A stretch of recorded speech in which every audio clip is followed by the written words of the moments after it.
ดมนี่ก่อนน้องดมนี่ก่อนนะเฮือนดมนี่ก่อนพอสิได้มีเฮงเนาะ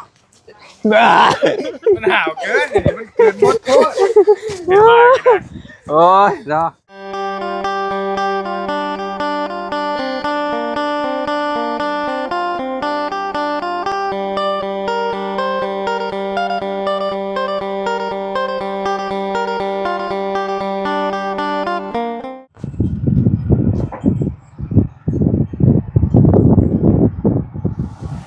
เอา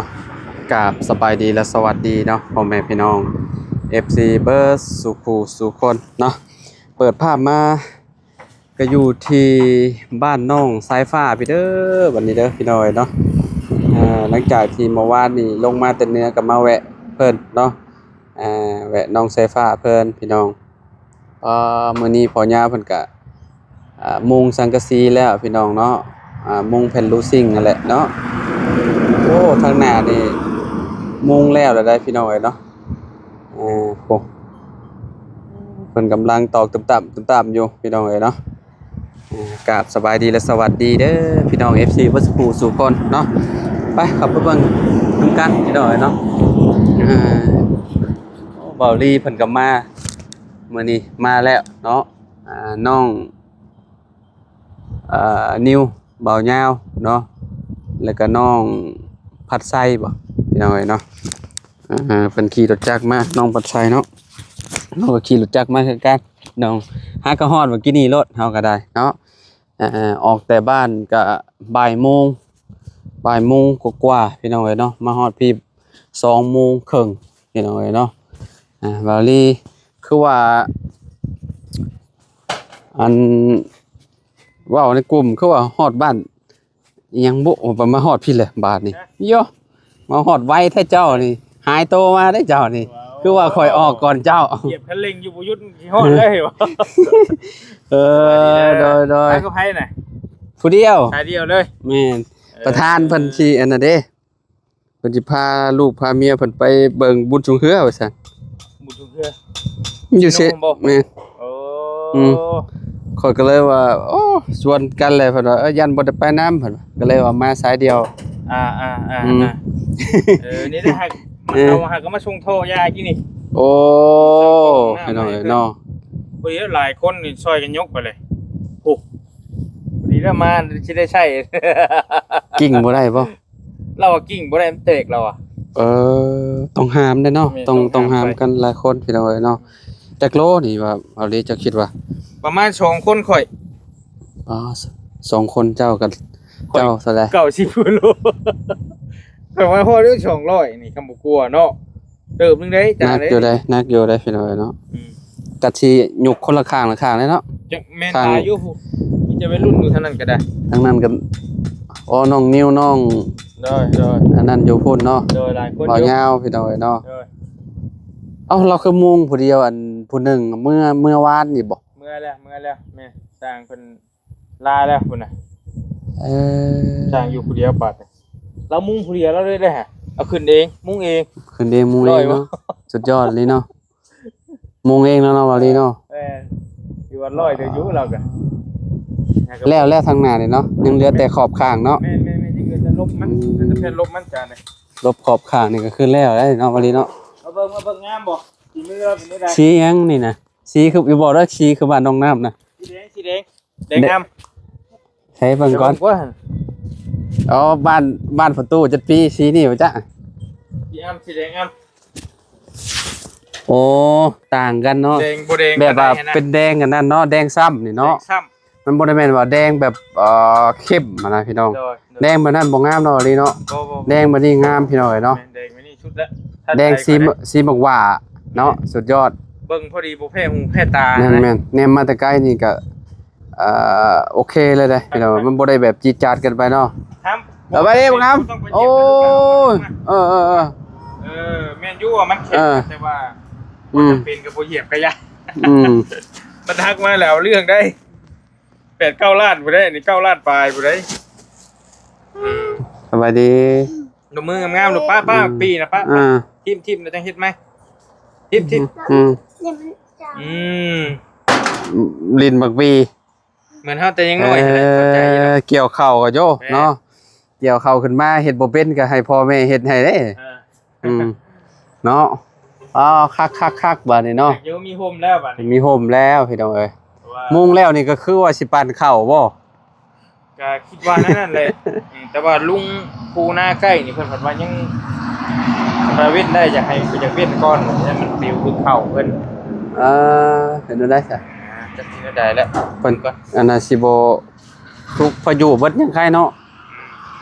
คาราคาชังอีกเนี่ย ถ้าพายุมาก็เห็นน้ำเมื่อวานนี่ว่าน้ำหงแฉะๆอยู่เนาะเนาะโอ้เบิดหลายล้านเติบเนาะนี่เนาะแผ่นนี่เนาะ เข้าล้าน อ๋อ แล้วบัดคันนั้นก็สิรีบไว้อยู่มันจังจื้อหั่นน่ะ อืม เพราะว่าเพื่อนเท่านี้มันชำได้ผู้ใหญ่เป็นถามมาสิได้ฮู้เด้ ก็ดีคือกัน 9ล้าน550,000 โอ้ เบิดทั้งตะปูเบิดทั้ง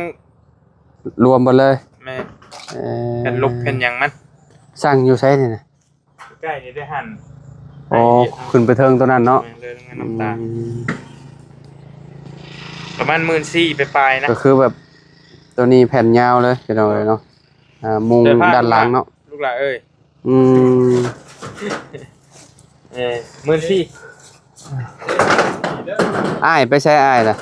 ให้ไปหน้าหมู่ไปเกี่ยวเข่าบ่รู้ว่าจังได๋ ไปซอยหมูอีกเลย แม่ เออฮะ เงินน้ำหมู ไปหับจ้าง เอาเงินน้ำหมูบัดนี้เนาะ เอาเงินและหมู่มาซอย เนาะเออทางเบายาวโจโอ้ ตกใจเด้ เนาะเจ้าสบายดีบ่าวยาวเนาะ โลเลย สบายดีเด้อ โดยน้องนิวเนาะท้องบ่เนี่ย แล้วก็ว่าเราพึ่งแล้วหล่อลืม ยาวสูงหรือว่ายาวเนาะ200ฮอดบ่ เอา200มาได้ใส่ เอาเม็ด2เม็ดเด้ ฮอดเท่าบ่แม่นกันจริงบ่ยาว เกือบ2เม็ดจ้ะเนาะ อ๋อ เม็ด90ได้บ่ บ่ฮอดจังว่า งัด8 ว่านั่นแหละยังดีเลยเอาอีกบ่นั่นแหละ เป็นอะไรเนาะเรื่องอันนั้นเป็นอะไร ใช่ๆจะเป็นบาจิตเบิ่งดู ไอ้มาเคลียร์ให้เจ้าได้กันยังบ่ยังบ่จบ คอย เดี๋ยวนี้ คืออยู่เลยแท้แท้เพิ่น เป็นได้ก่อน เบายาวแล้วแม่เบายาว เอาอีกแล้ว ลองมึงดูคืออยู่อย่านะน้องอย่านะอย่า อยู่มาใหม่ อย่าโอ้ มันสังกะสีที่สึกหัวยาแล้วจังหน่อย เนาะอย่าเลยจังกะสีถือโยงานเข่าเลย ยังแยกกันเลย เฮ้ย มียังแล เฮ้ย บทมันบริเวณนี่นะเฮ้ยอันนี้มันโคตรเสือรถอันนี้ มาเลยยุ่มมันยัง มันบ่ได้เป็น มันยังโมเมนต์ได้แหละเนาะ เอาไหม เอาไหมเอาไหม อะไรเลย เอา จิตอย่าเพิ่งเข้าแม่ เดี๋ยวค่อยอยู่ก่อนอยู่ทางนอกก่อน ใช่น่ะบ่เตียงบ่บ่เตียงมาอยู่เบิ่งนี้ น้องตุ๊กบ่อ่า มายาวอยู่เบิ่งพุ่น น้องตุ๊กอันนั้นน้องตุ๊กถึกแล้วน้องตุ๊กนั่งอยู่ ไอ้มาไกลเกียร์เจ้าได้ไก่เกียร์เฮียยัง เกียร์เรื่องที่ดินนี่แล้ว ไก่เฮียยังมาเฮ็ดคนนึงกดดันนี่ กดดันยัง กดดันนี่แล้วกดดันนี่ กดดันได้ยังนี่บอกฮะกดดันได้ไร กดดันนี่แล้ว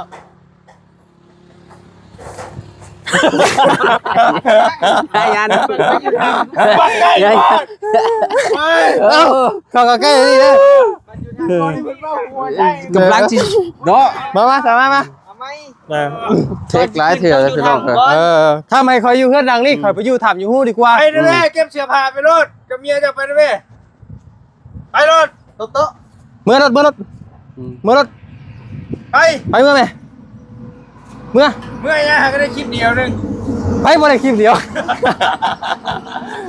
สิเอ้ามาจิต น้อง อย่านะ ใจเย็นน้องใจเย็นน้องใจเย็นโอ้คนหามกันเนาะคนบักโตสูงหนึ่งบ่ยาว อย่านะทำมาไกลเกียร์เจ้าได้ไอ้ก็บ่ได้ จิตได้ซะ ไอ้ก็บ่ได้อยากมาหรอกนะเฮือนเจ้านี่ ก่อนน้องดมนี่ก่อนน้อง ไอ้ก็บ่ได้อยากมานะเฮือน ดมนี่ก่อนพอสิได้มีเฮงเนาะ มันห่าวเกินเดี๋ยวมันเกินหมดโทษเดี๋ยวมากันนะ โอ้ยเนาะจะเป็นยังไงบัดนี้เนาะไก่เกลียแล้วล่ะบ่ลงโตแล้วบ่เนาะ จะรอน้องเตบ่ รอน้องแต่บ่ตอนนี้น่ะ พอเราห้องยังพอเราห้องบอกกิน ใช่พอยาว บ่พอยาวละห้องบ่ละห้องมัน ใช่ต้มที่มีเด้ผักของมิวเนาะ เดี๋ยวแป๊บนึงพอเอายังบอกเด้อได้เบิ่งฮะเบิ่งฮะ เบิ่งให้ได้บ่ลิกำลังลิ้นบดอันนั้นอยู่พี่น้องเนาะ ได้แล้วป่ะ ใช่แล้ว นั่งผู้เดียวบ่เฮ้ย แม่พอตูนเราสิพาลูกพาเมียเราเบิ่งบุญสูงเฮือเด้ โอ้เจ้าบ่ได้พามาบ่ท่ะ บ่ได้พามาน้องนิวเป็นมือกล้องให้พี่น้องเนาะ โดย โอ้สีนี่เนาะบ่คักดิเนาะ งามบ่ แต่ว่าในหมู่ยังบ่ได้มีได้เนาะในทีมงานที่ว่าบ้านหลังสีนี่เนาะ นี่ ใช่บ่ในทีมงานเฮานี่นะ เคยมีแผล อ๋อ ใส่บ่ บ่มีติ จนมากก็ใส่แต่สีฟ้า อืม เอาแสดงว่าค่อยหลังแรกค่อย แม่นสีนี่หลังแรกเลยนี่บ่เว้าสีบ่สี เพื่อนน้อง เจ้าว่าสีแดงนี่นะ เพื่อนน้องพระน้องพรสีหยังไผสั่งมึงเพิ่มบ่ สีส้มมันน่ะ พี่โชคบ่ อืม บ่แม่นสีส้มสิ สี เพื่อสีฟ้า สีฟ้านะสีน้ำเงินนะวะบ่แม่นสีน้ำเงินบ่อืม แต่ว่าสีแดงนี่ยันในพวกอาจารย์ บ่สีแดงนี่บ่ค่อยมีนะบ่ค่อยเห็น เดี๋ยวเบิ่ง เพื่อน พอแล้ว เพื่อนประตูก็สีอันนั้นสีกาแฟนั่น โอ้ต้องสเปค โอ้ครับงามแล้ว เด้ ได้เรื่อง ในเรื่อง แม่บ่ย้อนพ่นบ่บ่ดีบ่ เยี่ยมแล้วว่า บ่ เพียงหมู่มันบ่เพียงหมู่มันก็เบิ่งคือดีได้ เป็นแนมเพียงหมู่ก็ถือว่าโอเคแล้วเพียงจ้ะ พอดีป่ะ บ่ยับไปมันเตยนึงยับไปพูดนิดนึง ตูดขึ้นเทิงหน่อยหนึงบ่โพดแล้วถอย แค่ได้ป่ะ โอเค ได้ตอกได้ป่ะนี่ทำมันเลย อืม ตอกก็ได้ อ๋อได้แล้วสิเป็น ตอกยังเลย อืม ทั้งกระสีนี่แล้ว โอ้บวกมึงทำใหญ่ละ ยังไป ไปกันกินข้าวแล้ว ฮะ นอนเก้าพวก ข้าวเช้าข้าวเที่ยงแล้วอืม เฉพาะทางหายไปได้หมากกันเนี่ย อ๋อกระชองได้เป็นใหญ่เลยเอาชัก แก่มาพี่ งามพี่น้อง บ่สำนี่นี่แกงใส่อันหน่อไม้เนาะแบบว่าปิดแล้วก็เอาแกงใส่เนาะ บืนก่อน หึ บืนก่อนวะ ก็บ่ได้กินแต่เฮิงได้แกงหน่อไม้เนาะ กินมื้อนั้นเนาะล่าสุดเนาะ กินตั้งแต่บ่กินแต่มื้อนั้นพุ่นเนาะแต่เมื่อวานก็กินพวกแกงหน่อไม้มุงผู้เดียวเลยเนาะล่ะเนาะ คนเดียวเล เดี๋ ย ยวเลย โอ้งามเว้ยใส่ขอบมันเข้ากันเลยว่ะ แม่นตอนบ่มีขอบมันก็ยังบ่คือแต่มีขอบอย่างมันก็นั่น มีแต่น็อตมาใส่น้ำลังก็ได้ อืม ตอนแรก เนี่ยมันแล้วมันก็งามในขอบอันนี้แล้ว แม่น เพื่อนซัน ขอบข้าง แม่คนหมูมีคิ้วนะเนาะ เจ้า คือเฮาบ่มีคิ้วมันก็บ่ได้คือคนเด้อ ถ้าว่างัวถ้างัวคุ้ยก็เป็นบ่มี คนผู้นึงได้เรื่องคิ้ว บ่มีเข้า นี่น้ำคิวบ่ งัวคุ้ยนี่ครับบ่มีถ้าบ่มีเข้าบ่มีอันว่ามักกะลิงเนี่ยบ่ได้งามเด้ อืมแม่น คุ้ยด้วยกัน เขาขี้ร้ายก็บ่งามติ เขาแค่ก็บ่งามอีกแล้วก็ต้องมีเข้าอันมาอีหยังอันเสือกกันนะ เขา คิ้วเข่าเลยเห็นพ่อวงๆนี่กินนี่กำลังปิดคลิปอยู่ได้ยินอยู่ เคยเห็นอยู่บ่ ได้ยินกำลังปิดคลิปอยู่อัดคลิปอยู่ นี่จะรับแน่ ไปกินข้าวน้องกันไป ไป จบคลิปก่อนสิกิน จบก่อนบ่ จบก่อนเนาะมันเฮ็ดได้บางทีอาจสิบ่าวยาวอยากต่อคลิปอยากต่อหยังหั่นแหละเนาะนั่นแหละแม่ได้เวลาโอ้เรามงยังบ่ฮอดมื้อซ้ำเนาะก็ขึ้นนี่แล้วโจกหายังบ่ยาว นี่เขาสิให้เบิ่งยาดมมันนี่เขามีอยู่ยาดม โอ้ มีข่าวเด้ คิดอยางกันได้เนาะ แต่ว่าของข่อยปีผลิตมัน33ต้นนั้น32ที่ว่ามันมีปัญหา อันนี้คือสิบ่มีปัญหาเนาะพี่น้องเอ้ย นอกคือกันนอกกัน โอ้เบิ่งกระเป๋าเนาะเดี๋ยวว่าจะเบิ่งยาดมลอกคือกัน นอกคือกัน ใช้งานบ่เคยสักจักเทื่อเด้ บ่คือกัน ตั้งแต่ซื้อมาพี่น้องเอ้ยเนาะคือว่าแบบทนสุดๆเลยเนาะ คนเนาะ ทนน้ำหอมมันทน มันปีปะชาติปีแล้วจ้ะเนาะอยู่ขึ้นสเตลปะแม่นเนาะ แม่นบ่เฮือนสแตล แม่นล่ะอยู่ขึ้นสเตลนะแม่น บ่ขอยบ่ได้แม่นเฮือนสแตลข่อยอยู่พี่อยู่อันนั้นอยู่ประธานยิงห้างข่อย เออพร้อมกันก็ข่อยนะมาบุญเหรอวะ หึ มาบุญเหรอวะ บ่แม่นติ บ่แม่นได้แล้วบุญกันป่า บ่แม่นบ่บุญมันป่าสิกระเป๋าตัวใหญ่ของข่อยน่ะ บ่อันนี้ก็แม่น หืม นี่ก็แม่น แม่นบ่ จะดีให้แล้ววะ แต่ว่าได้อยู่พุ่นข่อยฮะ อยู่ประธานนี่ห้างพุ่น ตามมาเบิ่งคลิปอยู่เฮือนสเตลนี่ ประธานติ เอ้ยเตียงเอามาบ่ บ่บุญจะดีแต่ว่ากระเป๋าได้เป็นกระเป๋าจะดีเพิ่นคือ อืม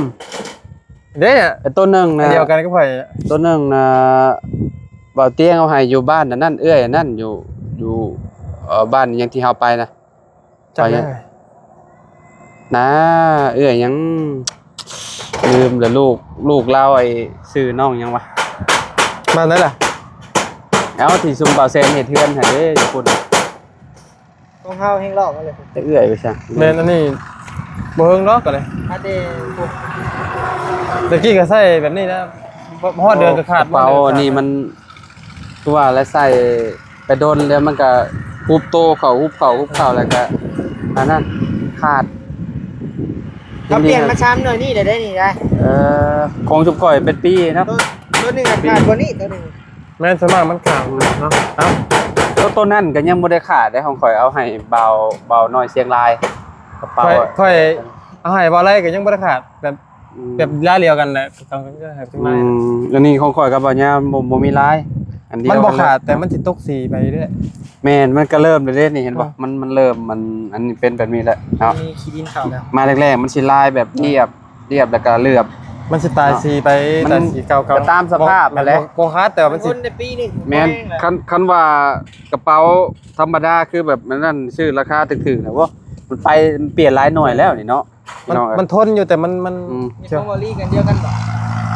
กันเดียวกันแต่ว่ามันลายมันบ่คือ ขอ กั ง น เบาลี่เป็นลายแบบนี้ ราคาก็ต่างกันอีกเด้ เป็นแบบนี้มีลาย ตัวนี้ราคาสิดีสิแพงกว่าอีก อันนี้ลายสกอตเนาะกับเจ้าห้องเป็นลายอันนั้น ทำรายละเอียด บอกว่าเล่น มันก็เริ่มตายสีอยู่ที่นั่นมันบ่ขาดแต่มันตายสี แต่ย่อมหับอยู่มันทนแห้ง เนาะจะเห็นว่าของเฮาตัวใหม่ๆชื่อมายังบ่ฮอดเท่าใดซ้ำเนาะ ขาด แม่พูดง่ายๆคันว่าตัวของ คุย บอสของต้นใหญ่ของเจ้าตัวนั้น มีอยู่ เจ้าใส่ตัวนั้นคือ คือ เขา ว่าเนาะอันนี้น้อย น้อ เนาะ ยเพิ่นบอก เพราะว่าเจ้าตัวใหญ่ได้เนาะ แม่ ทาย มัน ซ้ำเฮานี่ก็ได้ไป เราจากมากไปนี่คือหมูนี่แล้ว เพราะมัน มันทน มันรู้สึกว่ามันใหญ่โพดเลยนะชวนโตเฮาพายเนี่ยนะพายตัวนี้มันติดตัวนี้แหละมันก็เลยว่าอันนี้มันคือแบบคือนักธุรกิจอหยังมันคือเป็นทางการโพดนะก็เลยว่าใช่ตัวน้อยซะ นี่ตัวซ้ำนี่ก็พอดีงาม หากแต่ว่ากิโลจักรคือเฮานี่ใส่ไพ่ตัวใหญ่ถือ นะ ตามหลัก เพราะว่าเขาใส่ ใช่ นั่นเด้ แต่ว่ามันใช้เครื่องได้หลายแล้วนี่ ใส่โทรศัพท์ใส่หยัง แต่ เนาะ ค่อยรู้สึกว่ามันบ่มี10ในบ่ แม่น ค่อยบ่มักตัวนั้น ไอ้สู้มีอยู่ บ่มีค่อยเพราะว่าเขาเคยไฟแล้วรู้สึกมันบ่มี10ในแล้ว เฮาน่ะมีตัวนึงในสิบ มันเฮ็ดสามารถ อั เฮ็ด นนี้มันก็เริ่มลอกแล้วเด้ อันนี้มันขนาดน้อยเด้อันนี้ขนาดกลาง งาน พอดีนะครับอันนี้ก็คักนะ อยากได้อยู่นี่ก็ ราคา ซื้อเอาประ รา มาณ คา 10,000กว่าบาทแล้วอยู่ไทยกัน ฮะ นี่ได้ บ่นี่ไงบ่ ประมาณ หน่วย เนาะ นึงนี่ได้ เอาหน่วยหนึงอยู่แล้ว โอ้โห 10,000ไป 30,000แน่นอนไงกระเป๋า3ใบนะ เนาะแพง ใส่ เนาะ เอา400เหรียญ ทั้งเรื่องชื่อบ่ แม่400เหรียญก็ไม่พัด ยังบอกนี่ยัง แต่ โอ ว่า เค กระสมราคามันได้บ่ได้เป็นหยังไง บ่ ความหับอยู่มันแบบ บ่ได้นั่นได้บ่ได้สักจักเทื่อเลย บ่บ่ได้ซัก เคยสักมีแต่ บ่ได้สักเดียวบ่มีกัน มีแต่เอาน้ำรูปเอาซื่อๆเวลามัน มาสิซักอยู่เมื่อคืนนี่ ฮะ อยากนอนก่อน อ่า บ่ติ ซักกระเป๋านะ ก็เลยว่าเป็นมือใหม่ก่อนมือใหม่ไปเรื่อย มือใหม่ตลอดเป็นปีแหละบ่าวยาวก็น่าสิเป็นปีแต่ข่อยก็เป็นปีแล้ว บ่ได้ซักเป็นปีแล้วข่อย บ่ได้ถึกน้ำถึกหยังนี่ ๆไม่ตลอด สัก เลย ก็ละสักเด้อ มันก็ซักกระเป๋านี่แล้ว เอาสักยังแหละ สัก จัง ยัง ได๋บ่ยาวยัง โอ้ย ว่าสิสักอยู่ว่าซะบ่เนาะ ออกไปเรื่อยๆเจ้าไปให้กินข้าวไป ไป พ่อละบ่พ่อได้แน่ละบ่ มาพี่น้ามันแดดวะเนาะเป็นไรน้องนิว จี้เอานี่จี้เอาท่อนิดนึงก่อน ต่อ เอาไปเลือดท่อนี่ เนาะ เอาแล้วนะ มาพีเดตี้วาวยาวย กช่อยเพราะ ไม่หน่อย ย่านตะบ่ได้โอ้ย เอาคนนี้นะอาจารย์ มีแต่ให้กันนี่ ตั้งชิดคนนี้นะ เอ้ยเอาเรียบร้อยแล้วแหละพี่น้องเอ้ยเนาะ ท่านตกดินนะ เมื่อก็ค่ำอยู่แล้วเนาะ เชเอาดอกนี่ไปกินข้าวน้ำกันนี่ไปยิ้วข้าวอยู่นี่ น้องเพิ่นหิวข้าวแล้วพี่น้องเอ้ยน้องสายฟ้าบอกไปถ่าอยู่พุ่นแล้วเนาะไปหากินข้าวเนาะ พอผมใช้ทางนี้บ่บอกเด้อบอกด้วยใช่ไหมเบิ่งให้ จะได้สิมาหามซอย ว่าจะบ่ลงมากินข้าวกันบ่ เรากินแล้วได้กินนี่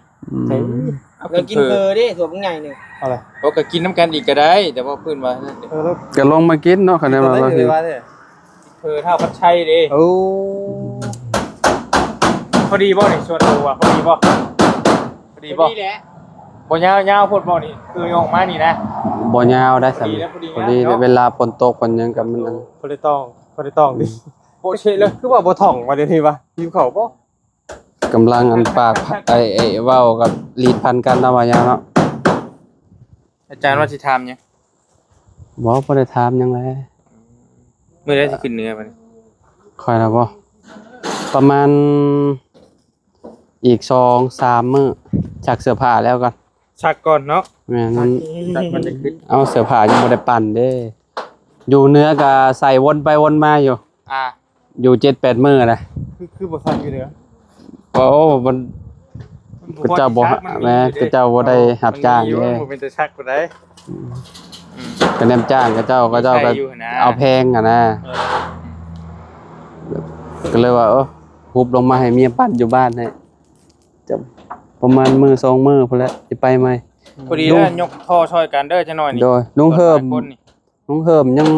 กับเบาลายยังบ่ได้ลงมาหรอวะ ว่าดีเนาะ เพิ่งนี่แหละครับ แม่นเฮิงได้ยาวนานได้ลุงเฮิมเบาลายเนาะลุงเฮิมแล้วไปก่อนหมู่ก่อนกองเนาะ แม่นเลยบ่ลา ยัง ได้ขึ้นวางได้ ยังบ่ได้มาซ้ำ โบนาเพิ่นจะลงมาแหละบ่บุญ ใครดอกเราถือเลขเราก็ต่ออายู่ไปอีก ถึกเลขบ่ เอ้าเราถือเลขเด้ลุงเฮิม แค่นึงว่ะ เรามาแล้วพอเรามาแล้ว อยู่ได้หลายมื้ออยู่ค่าห้องก็